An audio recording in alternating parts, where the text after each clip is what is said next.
Good evening, everybody, and welcome. My name is Sabir, pronouns he, him, and I run events here at the Strand.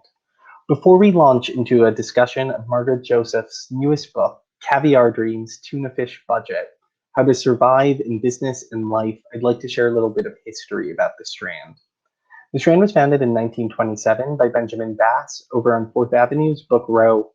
Stretching from Union Square to Astor Place, Book Row gradually dwindled from 48 bookstores until, after over 94 years, the Strand is the sole survivor, now run by third-generation owner Nancy Bass Whiten. We want to thank all of you for your support. Without our loyal community of book lovers, authors like Margaret, we wouldn't be here today, and we are so truly appreciative of it. So tonight we are thrilled to have with us Margaret Josephs for the launch of her newest book, Caviar Dreams, Tuna Fish Budget. Margaret is a TV personality, fashion designer, entrepreneur, and lifestyle expert, best known to the public as a breakout fan favorite on Bravo's hit series, The Real Housewives of New Jersey, which she joined in 2017. In 1999, she launched her lifestyle brand, Macbeth Collection, from her kitchen table. It has since grown into a global business empire, including sister brands Candy Couture by Margaret Josephs, House Candy by Margaret Josephs, and the eponymous Margaret Josephs clothing line introduced in 2019 for the 20th anniversary of Macbeth Collection. She lives in New Jersey with her husband. Joining Margaret in conversation is Brice Sander. Brice is a senior managing producer at ET Digital, who's made reality TV his beat since joining the outlet in 2015. Jokingly titled ET's Chief Real Housewives Correspondent, Brice covers all things Bravo and beyond. And before we begin, just a few brief housekeeping notes. We will be doing an audience Q&A, so if you have any questions for Margaret, you can ask them via the chat or the Ask a Question feature at the bottom of your screen. And the audience Q&A will be launched by a couple of special guests. And so, without further ado, please welcome Margaret Josephs and Brice Sander to the stage. Hi, Margaret. Hi, Brice. Hi, everybody. Margaret, how are you? It is Publish Day. I know. I am so excited. It's so surreal. It's so surreal to have my book out and to be here with you and everybody here at the Strand. And a happy belated birthday to you as well. You get 2 celebrations back to back. Oh, thank you. Thank you so much. I know. What a month. April. This baby is out in the world as of today. I know everyone here is getting a copy because they're here. Talk to me about how this idea came to be, because I'm sure you've been approached about books in the past, and I would imagine like a lifestyle book was a thought at one time. How did you land on a memoir that's kind of hybrid of advice? You know, I realized I'm on a TV show. 25% of my life, Brice. Everybody thinks they know, and no one really knows the story of the Marge before she came on the show. And there was people write to me about so many things. Do you have children? How did you start your business? I'm in an unhappy marriage, and so many things. And I was like, you know what? It's a perfect time to write a book. And I have so many stories to tell, and you get to know the real Marge that you don't get to see on TV. You lived nearly 5 decades before you stepped in front of our TV screens. When you say 5 decades, that's so painful. But it's 5 decades of stories and life and lessons. And, in reading this book, it kind of goes from this effed up Gilmore Girls into this working girl fantasy and then into Housewives. Like, that's how I would describe the journey you've been on. Thank you. I like that. What part of yourself are you most excited to share in this book? What part of Marge before Housewives are you most excited for people to know? I think there's the most exciting thing for me. I mean, there's 2 parts. I think it's the family mother part, because so many people don't realize that I have a natural born son with Jan, my ex-husband, who is going to be 25 already. And we're very, very close. I've only talked about the estrangement of my 2 stepchildren, who I also raised from a very young age. So you're going to learn a lot about Marge, my family, how important it was. I was married to someone else for 20 years, and to know all about that. So I think that's very important. And also how I started my business literally at my kitchen table, and how it just came from an idea that I did start with a friend originally, but she left very early on in the company, and how I had no idea how it was going to blow up into a fairly large business, international business, and how I navigated that, not really knowing what I was doing, and how I just made it happen and put one high heel in front of the other and figured it out. I love that, one high heel in front of the other. Yes. And I already told you this. I learned more about royalty deals and what that means than I've ever learned from like the decade of Shark Tank on TV. So I think you will walk away understanding this business. And especially, a lot of us met you at a moment in time when you were dealing with this lawsuit that was a whole mishigas. And so I think it explains exactly what happened and why things were so bad, and how you got past it and through it. The book is truly singularly in your voice, and that is not easy. It's not easy to translate who you are as a person into a book. How did you figure that out? What kind of process was there to make sure you were on that page? Of course, obviously, I never wrote a book before, and it was so important because I didn't realize I have such a unique way of speaking until I got on TV, and everyone's like, wow, you're kooky and have a crazy voice. So I did get a ghostwriter with me, and I said it was more of a collaboration because no one could really talk in your voice and use the nuances that you speak in. And obviously I speak in analogies that no one understands half the time. But so I worked with Emily Lieber. She transcribed everything that I did. She put it down on paper. I would come back and I edited it. And it took a month of me editing and really putting my spin on it and putting in my voice and adding to it. So it was really a labor of love, and it was a true collaboration. And it brought a lot out of me. Two amazing women who work with me, Lexi and Lisa, also slept over for a month. And we were up till 3 a.m. and just talking about stories and making it really come to life. Yeah, you get to talk about all those people in the book too. All these people who we have kind of a passing understanding of who they are. Lexi especially, of like, Lexi's been in your life a long time and has helped you run your life for a very long time. Lexi's been with me 12 years. And I don't think people realize that. People's like, oh, it's Marge's assistant. No, she's like Marge's sister, best friend, confidant, runs my company. I always say she's like Joe's daughter. We're not some weird sister wives. Joe gave her away at her wedding. We were in the delivery room with her. I held one leg. She gave the neatest birth ever. Never even gotten to stain on my cashmere sweater. So yes, so you learn a lot about the relationship with myself and Lexi. And I work with all amazing young women in my office, and I'm very, very blessed. I have a team, Lisa, Lindsay. We have a great team. I'm very, very blessed. Yeah, you say in the book that you collect people. Once you're in the Marge's orbit, it's hard to escape it. It's true. And someone who you could not escape is Marge Sr., your mother, who's a huge, huge part of this book. What was her reaction when she finally got a chance to read it and see you were sharing all the good, bad, and in between of life with her? You know, Marge Singer lived it. She couldn't remember every single thing. She's like, I don't remember going skinny dipping. That was Marge Singer's line. You know, Marge Singer and I have been through so much together, and that was in our past, and we've been in therapy. And she was so proud of the book, and she laughed at the stories. Now we could laugh at the stories.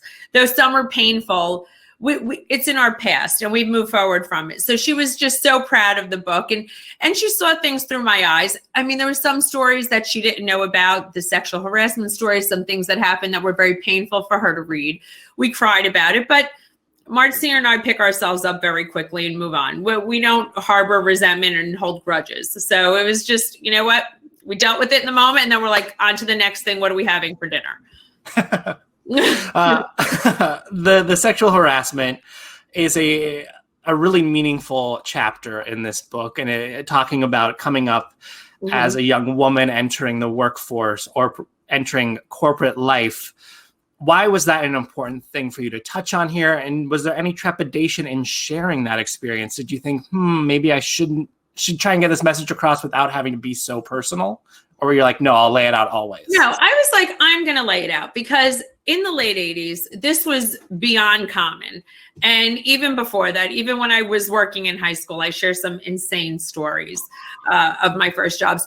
And it was, women didn't really speak up then. And it was so commonplace in the garment center that even if I left and went to another job, it was happening there. It was happening to my girlfriends. We'd discuss it. And it was just like, shut up and put up. And women don't have to go through that now. And you can handle yourself differently. And I want someone to learn from it that you could speak up. You don't have to feel shame. You didn't bring it upon yourself. And that's kind of the way I felt. Did I give a signal? And that's not what happens. And I think you feel intimidated years ago. And I think women could feel that, men as well. And it was an important story to share. I've changed the names. I wasn't looking to blame this man whatsoever. It was more about the way I felt. And it's important to bring it to light because it's been going on for decades. Yeah. And it became a point of conversation on your show on the Real Housewives of New Jersey. Have you sent Jennifer her copy yet so she can read the story and see that she was wrong about how she framed it? No, the funny thing is I read an excerpt on the show, which everyone will get to see. And I think she gets it. They didn't get their copies yet. I'm giving their copies to them right before the reunion. Which you are, I believe, about to film. How are you feeling? About to film, so they'll be getting it in their hotel rooms, but in a lovely gift pack. How are you feeling about reunion as this season wraps itself up? I feel good about it. I'm always very opinionated. I go into it very, very strong, and I feel good about it. I do. I mean, listen, I do feel I have to discuss some things. I come from a very different place than some of the ladies. I grew up with a single mother. No one else did grow up with a single mom. It's just, we all come from very different backgrounds and have some of us have very different value systems. I try and be empathetic to everybody. I don't feel like everybody's so empathetic to me at all times. I think some of the things I say are misunderstood. So I want to clarify some things, but I feel great going into it. I can move past anything, really. Well, it's been a killer season, so I feel like nothing was that deep. No. You guys can get over it, move on. I don't know if you saw this, but Andy tweeted out, "We're ready for questions, looking for questions." Yes. And Danielle Staub hopped in there and said, "I'd like to host the reunion." I mean, that would be fun. How funny would that be? I don't know if it would be funny, sad, something in between. I know. I mean, poor thing. I mean, she has her own thing going on every single week. She's pretty, like I said, I wish her no ill. I just hope she makes it out of the basement. She's not a bad person. She just, she's so obsessed with the show. Right. Well, you get into the behind the scenes a little bit of the show in the book, including how it came into your life almost like, 3 years before it actually did? Yes. 2 years before it actually did? Yes, I did. Yeah, people are going to learn that you were almost on the season with Amber Marchese, the twins, and Dina Manzo's return. Can you tease us with that story? Yes, season 6, the show had come to me, but Joe and I were actually slated to do a different show called Pigtails and Power Tools. We were signed with the production company. They were convinced the show was going to be bought, and Housewives had come to me, and I was like, I had done a tape before that, and they were like, all right, we would like you on the show. And I said, I'm sorry, I'm doing my own show. I can't do it.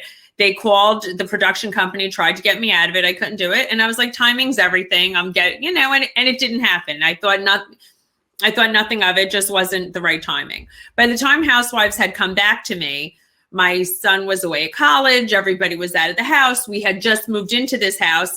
Yes, we had just moved into this house. I was living in a totally done house before this. I just want everyone to know that.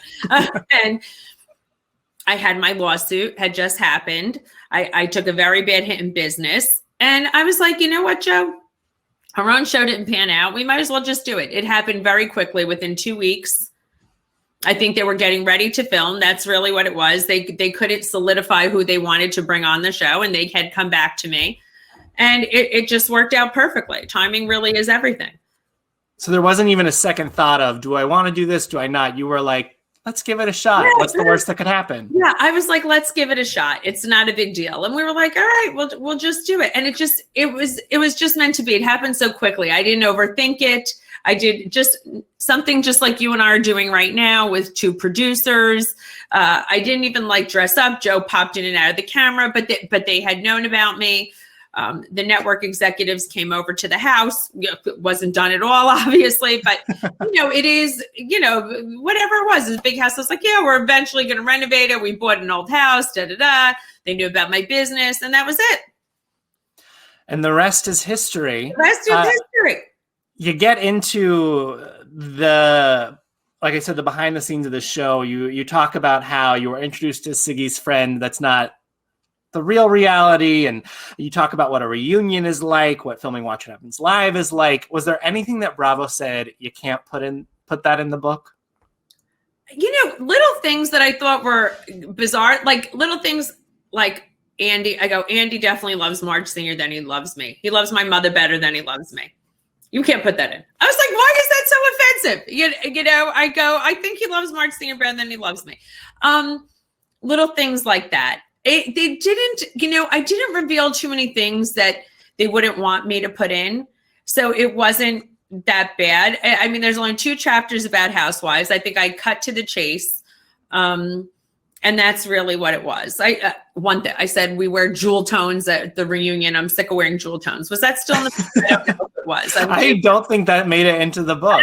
And I was like, that's what you're going to make me take out. All right, we'll take that out. Something like that. That didn't even make a difference. Right. It's very funny when you learn kind of like about the corporate in and outs and what a business or a network might care about. I guess that was revealing, or for whatever reason. To me, I was like, oh, I don't care. Take it out.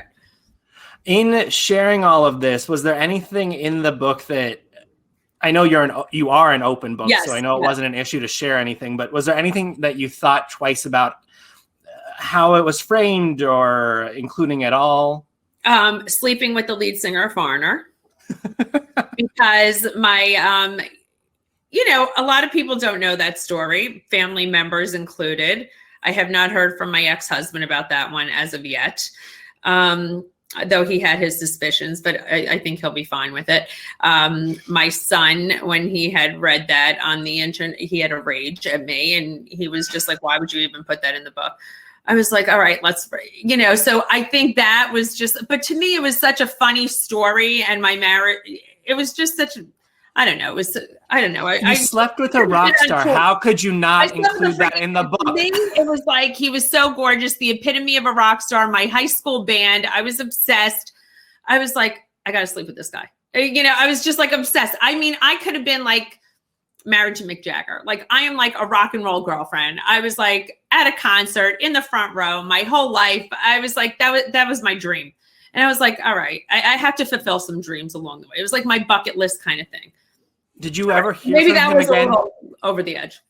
Did you ever hear from him again after the encounter, or was it you left it in the hotel room? It was like left in the hotel room. I mean, like I said in the book, he said he is a girlfriend. I said, don't worry about it. I have a husband. I walked out the door. I was like, I beat you.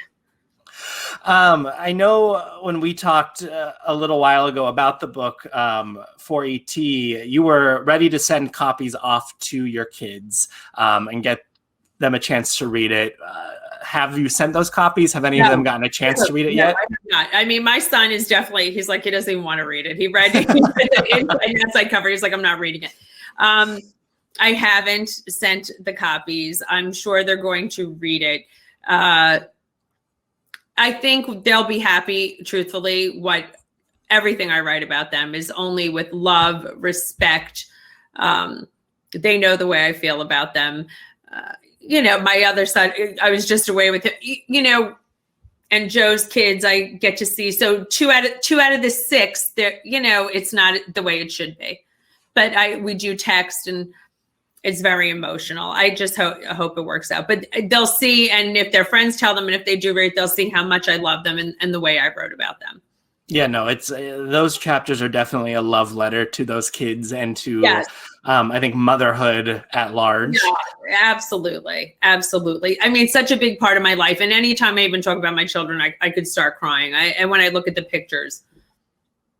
Do you have on the flip side of something that, you might feel odd about putting in the book? Is there anything that you were really excited to finally share with the world? Like, was it your childhood stories? Oh, my childhood stories those are made for TV stories, as far as I'm concerned. Yes, I was very excited to share it. I think some people would be like, oh my God, I can't believe she's not a stripper or a drug addict. But I think, and the chapters are called Raised by Wolves, Spend Your Last Dollar on a Lipstick.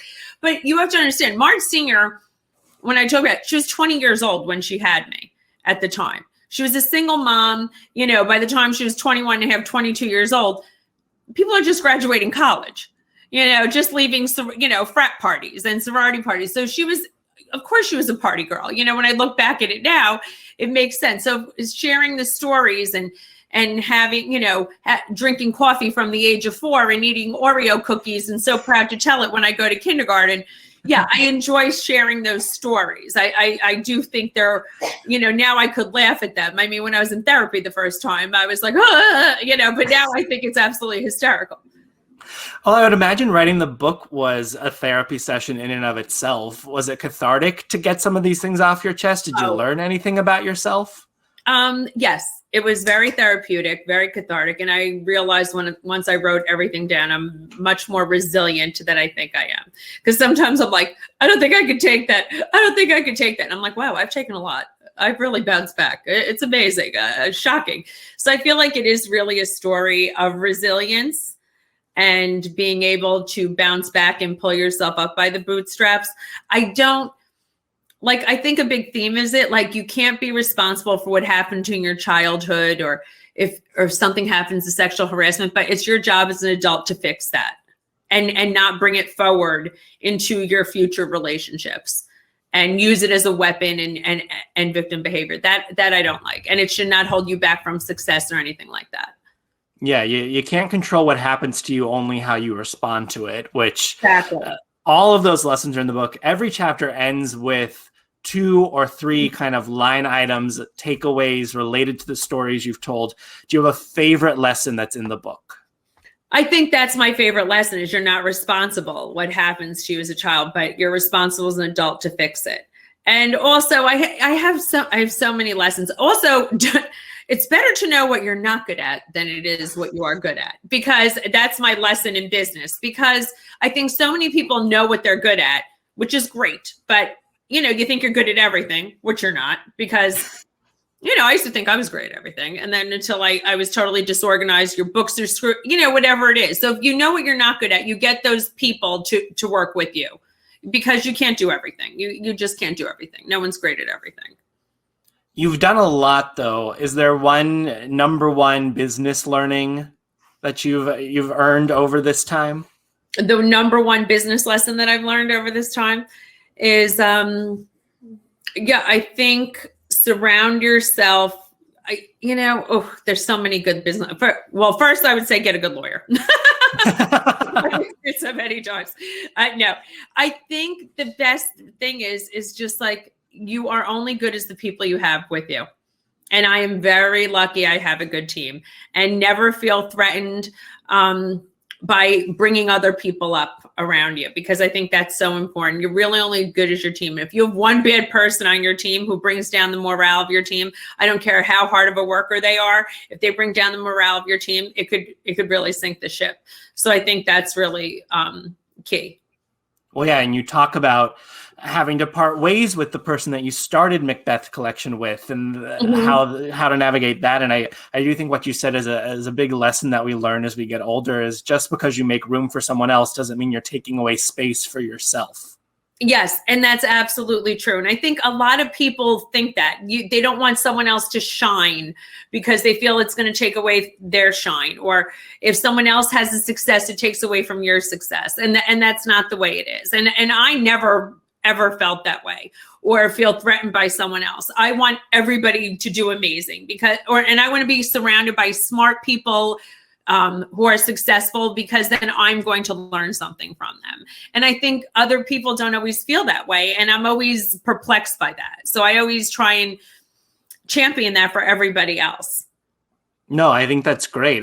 And like I said, it's probably the most important lesson because it's applicable anywhere and everywhere. If you could time travel back to your childhood, what would you tell that Marge? Don't sweat the small stuff. Don't be so nervous and worried. Everything's going to work out, and you definitely don't have a brain tumor. Because I was a big hypochondriac, and I had a brain tumor literally like every 3 weeks because I had horrible headaches. Well, because you were playing mom, dad, and in between to yourself and trying to figure it out. I knew the medical book, the PDR, front, back, center. I could diagnose anybody. If anybody's sick who's under, you call me, I'll tell you what you got. Because I was like, I'm telling you, I was like, I diagnosed myself nonstop. If you could go back in time and tell the Marge who's about to sign her Housewives contract one thing, what would you tell that Margaret? Be careful what you wish for. You do call the experience of reality TV heaven and hell combined. Yes. Why is that? Because it's such an amazing platform. It is such a privileged space in this world. I have to say that, and I know I'm blessed to be on. It's a great network. Not too many people get to do it. They follow your authentic life. So basically, I'm living my real life, and I get to be on a TV show, and you have a voice, and you get to do charitable things and meet amazing people. But also, you are under such scrutiny, dragged through the mud. It's it's like a heaven and hell. I don't want to fight with people. Sometimes, but I do get annoyed, and you do blow a fit, and you're out there for the world to judge you. But I am, that is my life, and that's what I signed up for. And things can get misconstrued, and the world's a scary place. But it is a combination of heaven and hell. It really is. Some days I'm just like, oh, I'm gonna die. I can't do it. I can't get out of bed. I'm so tired. How am I gonna, And then the next day I'm like, oh, this was amazing. This is so fun. You got to take the good with the bad, with the Ramona Singer encounters. And that's with everything. Like, I feel lucky anybody wants to take a picture with me. I go on the street. I don't care if I don't have makeup on. I don't care where I'm in the supermarket. They're like, Marge. I'm like, oh, yeah. I'm great about it. I think you have to be humble in life in general. As fast as good things come to you. I mean, they've been ripped out from under me numerous times, and anything, good things come and good things go. So when anybody's not humble who is on a show like this, it does disturb me. I'm not going to lie. 100%. On that note, there's the Jen Shaw of it all. Ooh. Happening right now. How do you process that when someone in the Bravo sphere is indicted on a federal crime, innocent till proven guilty, but indicted on a federal crime? I don't know why you would go on TV. But I did, someone had asked me in an interview, why do people like this go on TV? And they tried to compare it to Teresa and Erica Jane. Well, those were their spouses. They did not themselves, commit a crime or do anything like that. So there's nothing in that realm. I think it's someone who has a sense of entitlement, who actually thinks they're not doing something wrong. I think in Jen Shah's head, she really doesn't think she's doing something wrong. Yeah. I truly believe that she does not think she's committing something illegal. And thinks that if she did get found out, she's going to be proven innocent. I mean, I can't imagine any other reason. Right. I mean, that's the only logical place you can go, and we'll let the court systems figure that one out, and we'll watch it when season 2 airs. And I mean, and Housewives is about, listen, a little bit of conspicuous consumption. I'm not gonna lie, but there's a certain level of, it's my big line on the show, and sometimes they get mad. I'm like, read the room, people. Don't have a lobster from a homeless man. I mean, just pull it together. Right. Well, that's why you've made such a good character on the show over these years, is you tell it like it is, and you do read the room. You know what the audience is, both the one you're filming with and the one watching at home. Thank you. taglines are always such a fun part of Housewives every season. Yes. And I wonder, I know you guys record a number of lines every year and they just pick one out of a list that's a combination of things you've submitted, the producers have submitted. Has there been a tagline that you really wanted that didn't make it to TV? You want the funny thing? I have gotten very, they try to get me record things, but I will only record what I like. And that's the really, because they try to pull a fast one on me. They come to the house like, oh, just say this. I'm like, no way, I'm not saying that. I have like a temper tantrum. I say, I'm only saying what I want to say.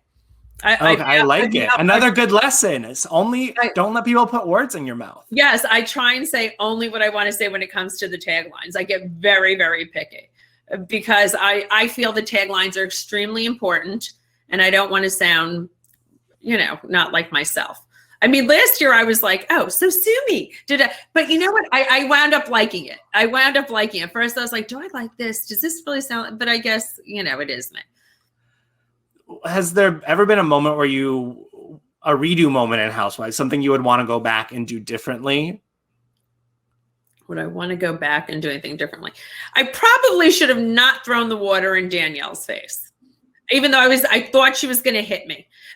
She was so in my personal, and then maybe she wouldn't have pulled my hair. I don't know. She maybe would have still pulled my hair. She came in looking that day for a fight. That's the only thing. I think I've said everything that I wanted to say. I don't think there's one other thing I'd want to change. Did I do anything else really naughty? Let me think. No, I don't think so. And that fight is now in like the lexicon, the history books. So my hair didn't come out. She did snap my neck and probably could have broke it, but since I survived it, and I came out victorious in the end. So it was fine. Do you think about? Obviously, I want you on Housewives as long as you want to be there and as long as the network will have you there. But do you think about what the next chapter is? I feel like you are not a book pun, but a person who has lived her life in chapters. Yes, I feel the same way. I do like doing fun things and the next chapter. Listen, I'm going to work my whole life. My mother's 74 years old. She still goes to work every single day. Joe, 65. People are like, he doesn't work. He does. He actually owns apartments. I don't tell anybody that on this show, but since we're in a private room, he owns apartments and he likes to go and do some stuff. We're all very much workers. I feel like I would love to do a fun show, some kind of show in the Tabitha range, the way she used to do it. Maybe not like boss people around, but do some kind of, I would love to stay in the TV sphere and maybe come up, just grow my business, do my own mocktail because I don't drink. Lexi and I are coming up with one called Soiree. And so many housewives do a beverage, but mine is non-alcoholic because I don't drink. That will set you apart because I don't. Yes, because I don't drink. Because I don't drink. I would love to see you do a Tabitha style takeover show like Marge's Business Makeovers and just or like a Marge in Charge kind of thing, and just in a fun, and it would be in a fun way, and or any kind of with business or someone needs a bikini wax and they're afraid to go, because I'm big with like helping people fight their fears because I really don't have fears. I've overcome so much. So whatever they need to do, whatever challenge. I love it. It's from as little as go for your first wax to get your finances in order. Yes, you will help your people. Finances in order, or just to face your fears or something like that. What about another book? Do you think you have another book in you? I do. I think I have another book. I would love to do a book on mother-daughter relationships and have it written with Marge Sr., have her write part of it and I write part of it and us do it together.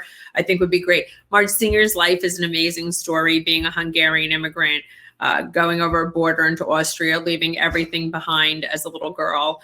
And the complexities of mother-daughter relationships are so interesting to people in general.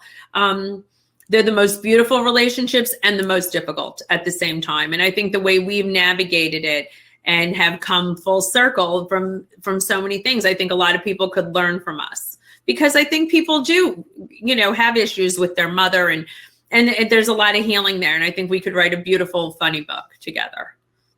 Sounds like a second bestseller to me, because I'm speaking into existence. This one's going to be a bestseller, and I would love to hear that story of Marge, because it's so unique to come to the States as an immigrant and then kind of turn into a wild child just like herself. Yes. That's an unheard of tale. Yes, it is an unheard of tale, because she came from very conservative parents. My grandmother never spoke English. My first language is Hungarian as well. I didn't speak English until it was school age. and it was just, and Marge Sr., used to go clean houses with my grandmother, very conservative parents. And I think she rebelled against that. And I think her relationship with her mother she wanted something different with me than what she had with her mother.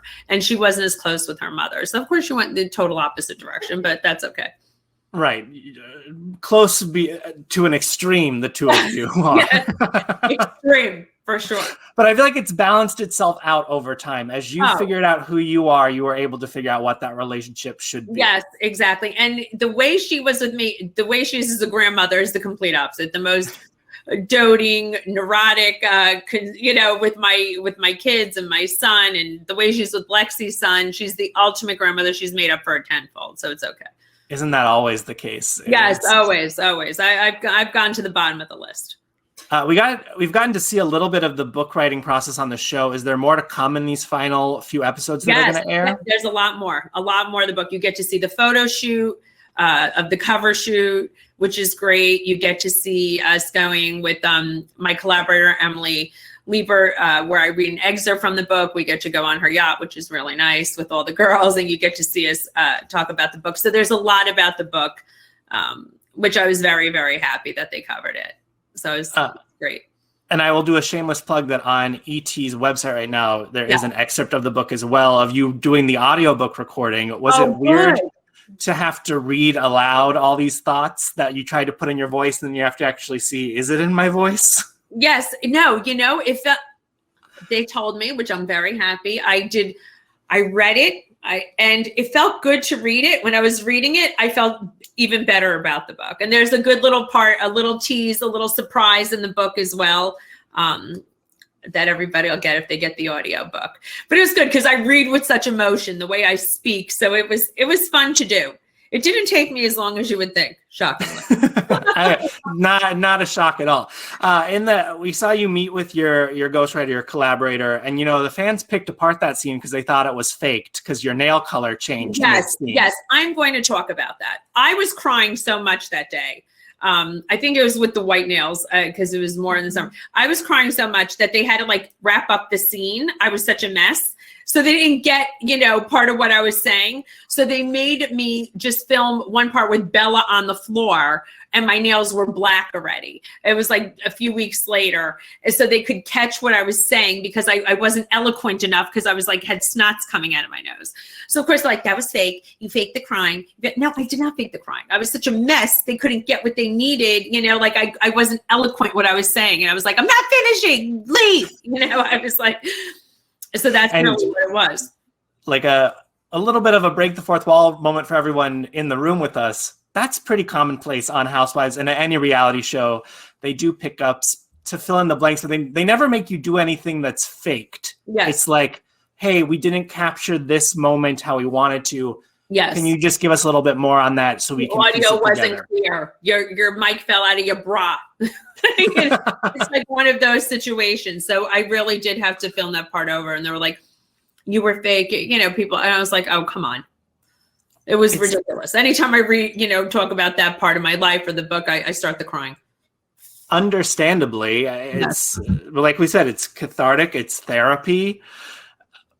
I mean, have you gotten any reviews yet in people picking up the books, listening to the audiobook? What's it like to receive all the love and feedback today? Oh, it's so sweet. I haven't gotten any reviews of the audiobook as of yet, but the love and the feedback from people who read it, like when you first read it and your opinion was so important to me, I was like, oh my God, what you said to me, I was so thrilled.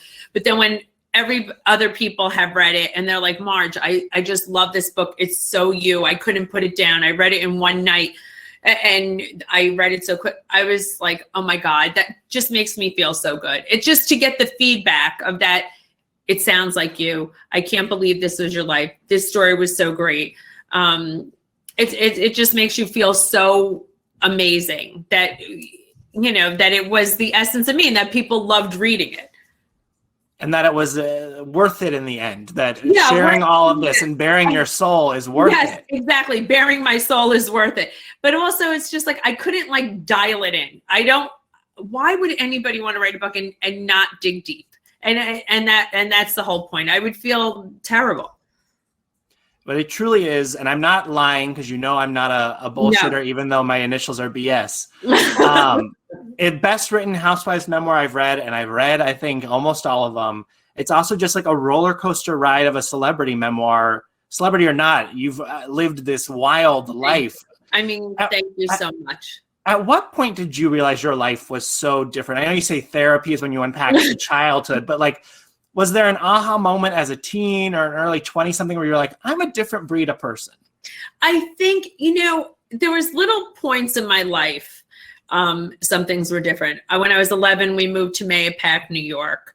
The people across the street, you know, didn't want their kids to sleep over because my mother was divorced. So I was like, really? And then I went to school and my clothes were a little bit different, a little fancy. I was maybe a little too sexy, a little, you know, whatever. And I was, you know, and they were just like, oh, who's this girl? You know, I was just a little, and I went to my girlfriend's Stubbs to her house, and we had just moved in. We lived on a lake, and her mother likes to tell the story. And I never thought about it. I was like, oh, do you have any bikinis? I had to borrow a bathing suit. This story's in the book, and she's still one of my best friends to this day, by the way.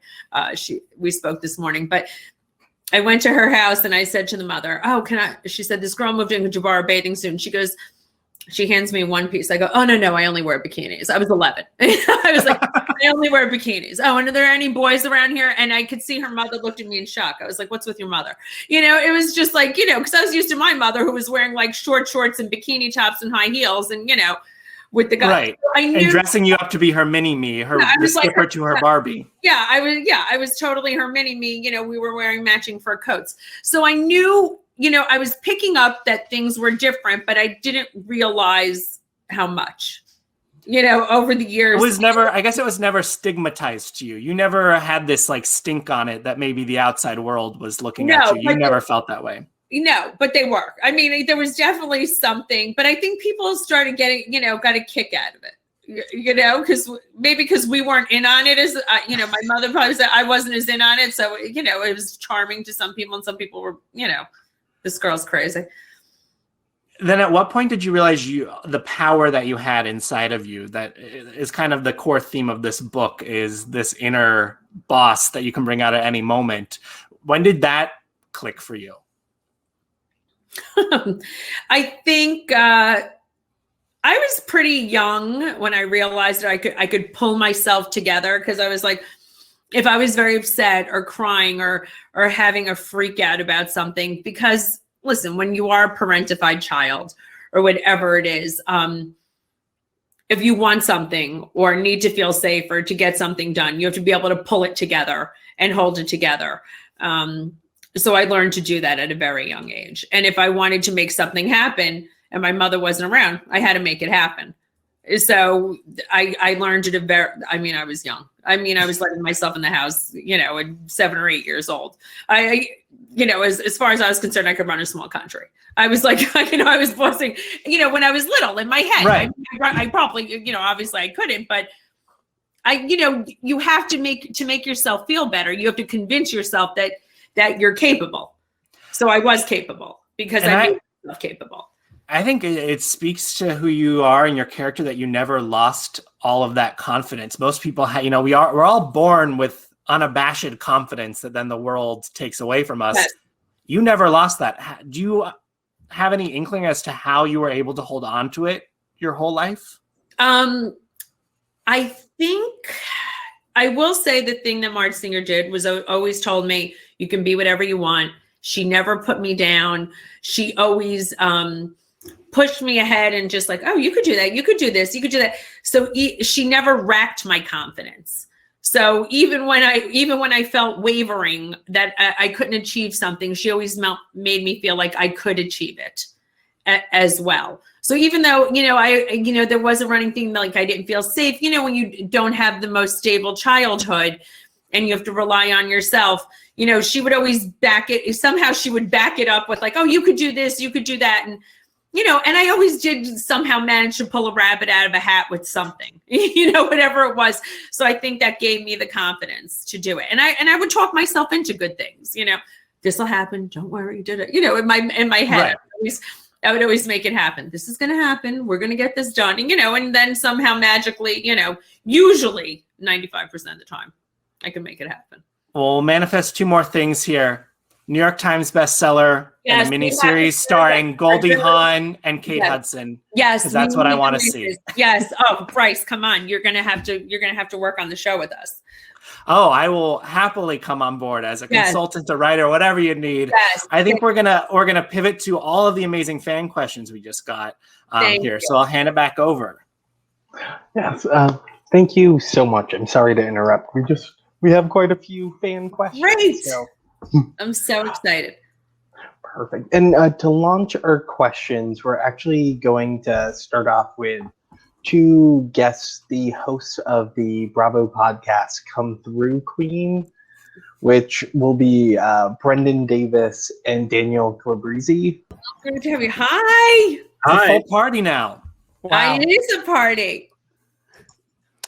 So, Marge, we wanted to ask you, you've been part of the Bravo universe for a while now. It's been a number of years.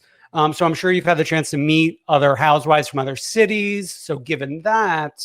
Yes. And all the recent rumors of Housewives All-Stars, which wives from other cities would you like to be trapped on an island with? Oh, who do I want to be trapped? Like for an All-Star, you just like to hang out? Both, yeah. Both. Who would I want to hang out with? Let me just think. Definitely, I'm going to go through every franchise for you. Sure. Okay. Atlanta, I would do Portia and Marlo.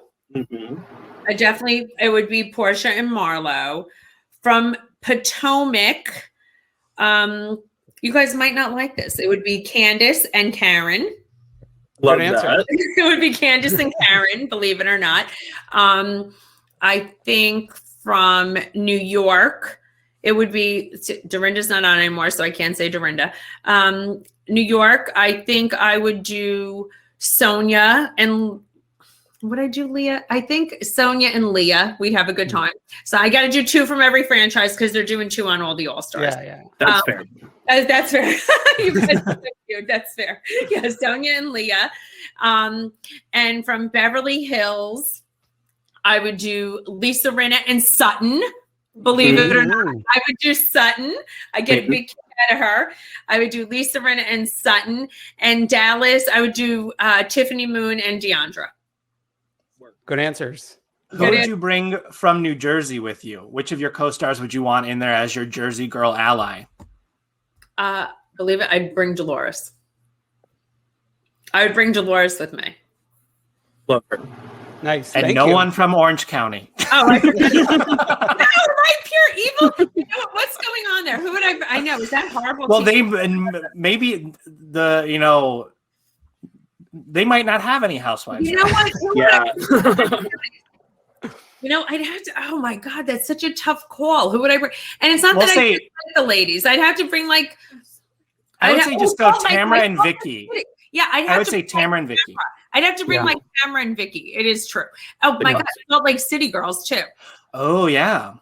I'd bring Heather Gay and Whitney. Believe it or not, I like the two blondes. The blondes have got to stick together. Even though, you know, everybody loves, I like Meredith. Meredith is very funny though. She's like vintage. She's great. Yeah. But it's like, who do you want to be trapped on an island with? Yeah, Heather and Whitney. I'd want to be. And that's it. That's my picks. Do you like those picks? Yeah. Good picks. Very Bravo good. should let you cast. Good guess, right? Yeah. We'd kill it. That's going to be round 2. Perfect. Oh, thank you so much. Thank you. Thank you. Thanks so much. Nice seeing you guys in person. Perfect. And then now we can move on to our additional audience questions. So our first one is, did you learn anything in quarantine that you might not have otherwise learned if the world hadn't been on pause? Oh, I like that question. That's such a good question. I think, you know what I learned? I learned to slow down. And I learned what, you know, I was always on my phone. I sometimes wouldn't pay attention when Joe was talking or people were talking. I did really learn to slow down and focus on things that are important, and to cut some things out of my life that aren't as important. And I think that was what really makes a difference. And not, you know, sometimes you do get caught up, and the world was so caught up and things that were so important. And listen, it's very important for me to be social because I'm a social being in general. But, you know, just to really be with my thoughts and be with my family, and what's really important. Listen, everybody loves to shop, right? I was like, do I really need all this? I just fixed my house. I'm going to say that. Like, I feel like I focused on what was important. And I think it was an important time for myself and my family. Oh. All right. And our next question is, if you could take one thing back during your time on Housewives, what would you take back? Okay, besides the throwing of the water, did I say anything really evil? I don't think you've ever said anything evil. Maybe like some fashion moments. You'd redo some looks. Oh, fashion moments. Oh, yes. Yes. The long pigtail extensions. My first season. Has anybody in my life, I've never worn those pigtail extensions down to my vagina. Never in my life have I worn something like that. And they were like, go crazy with the pigtails. Go crazy with the pigtails. I was like, and they had that, you know, they wanted me like more over the top. And I was like, oh, that moment, like it was too crazy. I never wore my hair in long pigtails like that. I always wore the cute short pigtails. Good call. These pigtails that make a return on the book cover. Yes, that's my pigtail look. And you were already in like a green fur. They wanted a lot from you. They wanted a lot. They pushed me to the limit. Well, off of that, you've been getting a ton of compliments in the chat about your dress tonight. Oh, thank you. Yep. And so people are wondering, can you share any details about it? It's from Zara. It's from Zara. It's like a knit dress from Zara. I don't have Spanx on though. Sorry, people. And I have slippers on. I'm wearing slippers. But it's from Zara. I love how you say I say Zara. You say Zara. I'm like Zara. I'm so Jersey. Sarah. Zara. I'll be more sophisticated like Brice. Zara. I don't know if I'm sophisticated. So our next question is from Katie, who says, what advice would you give a girl in her early 30s that is trying to figure out what she wants to do with her life? Okay. A girl who is in her early 30s. Well, early 30s, you're still young. You have your whole life ahead of you. So don't worry if you're going to change your mind. I would think that you have I've reinvented myself like 4 times already. So whatever you decide to do, it's not forever. And you are going to wind up changing it. So take a chance, do something. It's not forever. So take a chance on whatever you want to do. And if you don't like it, you'll do something else. So don't worry about it. And I think that's the best advice, because nothing is that important. If it's not going to make a difference in 5 years, don't worry about it. 3 years, don't worry about it. And I think that's what it is. I think now's the perfect time to just do whatever you want to do. Well, as a slight follow-up to that question, I think, what advice would you have for someone in their early 30s about managing those fears around doing something new for the first time? Okay. So fears, I think, are based on fears are just like, you're afraid of failure. That's the way I always look at it. Don't be afraid to fail. It's a learning lesson. It's not a failure. You cannot, there is no reward without risk. And I always say that you are never going to get what you want in life without taking a chance. And as scary as it is doing it, it's much scarier if you don't do it. It's much better to live your life with, regret what you've done, not what you haven't done, because it's much more fun to regret what you've done, believe me. and I think, and that's what it is. So it's baby steps, but doing it, You're going to learn something from it, and you're going to feel so much better. And you're never going to really know what you want unless you try different things. And I think that's really what it is. So there's nothing to be afraid of. I mean, even money, everybody can make more. You can make more money. If you made money once in your life, you can make it again. Believe me, I am living proof of that. I never thought I'd make the amount of money I made in my life. I never thought I'd lose the amount of money I made in my life. And then I made it again, because you're capable, and people have to realize that and believe in themselves and know that they're capable. If you have the hustle factor, you have the hustle factor. We need you on a speaking tour after this. When the world opens back up, we need you to do a Grow with Gorga yourself, Marge in charge. Yeah, I have to. No, because I do believe that. I always say that. Lexi and I always say that we make it happen, and we've done it on such tiny little budgets. I mean, it's been, sometimes I was like, how do we pull that one off? To pivot off of that, a question from Jackson is, hey Marge, I've supported you since the very beginning, and I was wondering if you could give 3 pieces of advice to being successful in life. Jackson, okay. Successful just in life in general or in business, Jackson? Could you just ask Jackson? Oh, yeah. Jackson, would you mind clarifying in the comments? He says in general. Just in general. Okay, Jackson, the most important thing I think to be successful in life is to be authentic, and don't ever try and be something that you're not. Just, to learn to be comfortable in your own skin is probably the most important thing, because that brings you the most happiness.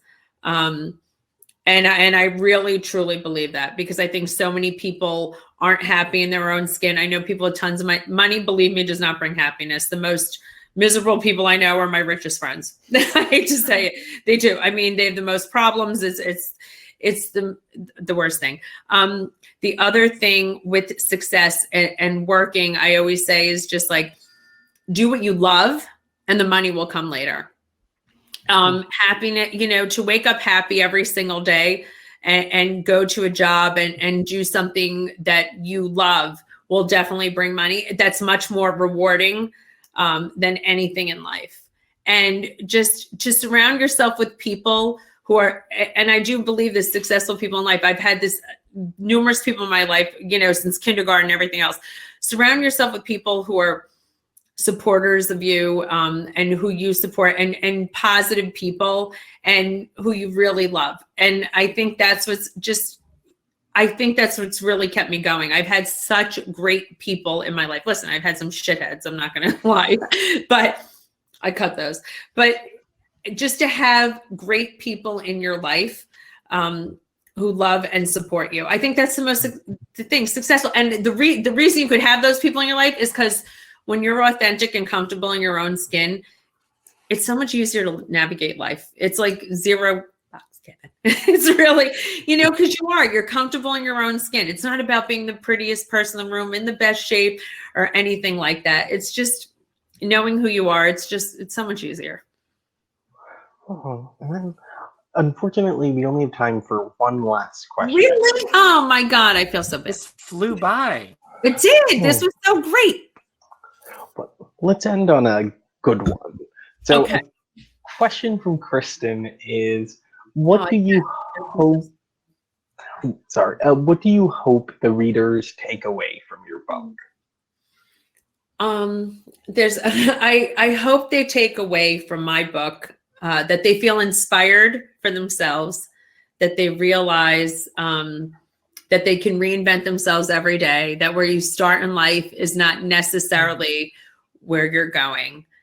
And that's really what it is that we're resilient, and that humans, you're resilient, and that you really have to make lemonade out of lemons, and don't let anything hold you back. And we're not victims of our circumstance, and that we're responsible to fix our hurt and don't take it forward. But really it's a book of inspiration, and that's really what it is. Just, to face your fears head on and live your best life. And that, success is based on just how happy you are in your life, not the size of your bank account. Because believe me, I was just as happy when I was, broke, and it's been a lot.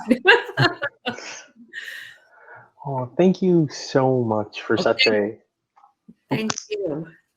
Yeah, this was a lovely discussion. So lovely. Thank Sorry for the stepping on words. No, thanks. I'm dumb chronic overtalker.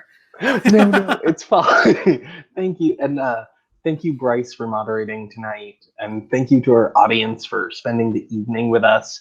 As a gift from Margaret, 3 fans are going to get a Caviar gift package. I'll email you notifying you which ones you are. It'll be picked at random. Great. So, I just want to tell you, guys, if you don't like caviar, I'm just going to say, have it with creme fraiche on Ruffles potato chips. It's so much better that way. It's so good. That's the way I learned to love, and it happens to be amazing. Right. Thank you. Thanks, everybody, for coming to support the march. I hope you guys love the book. I can't wait to hear your feedback. Oh, Wendy Williams likes hers on Doritos. I didn't even know that. I'll have to try that. A hot tip from the chat. But Marge, congratulations. I hope you get to, I know you don't drink, so cheers to something tonight with something. Yes. What a big day. I know, Brice, thank you. And thank you for sharing it with me. And it's such a great night. Thank you. I'm really appreciative. Thank you, everyone, and have a great evening. Everyone have a great night.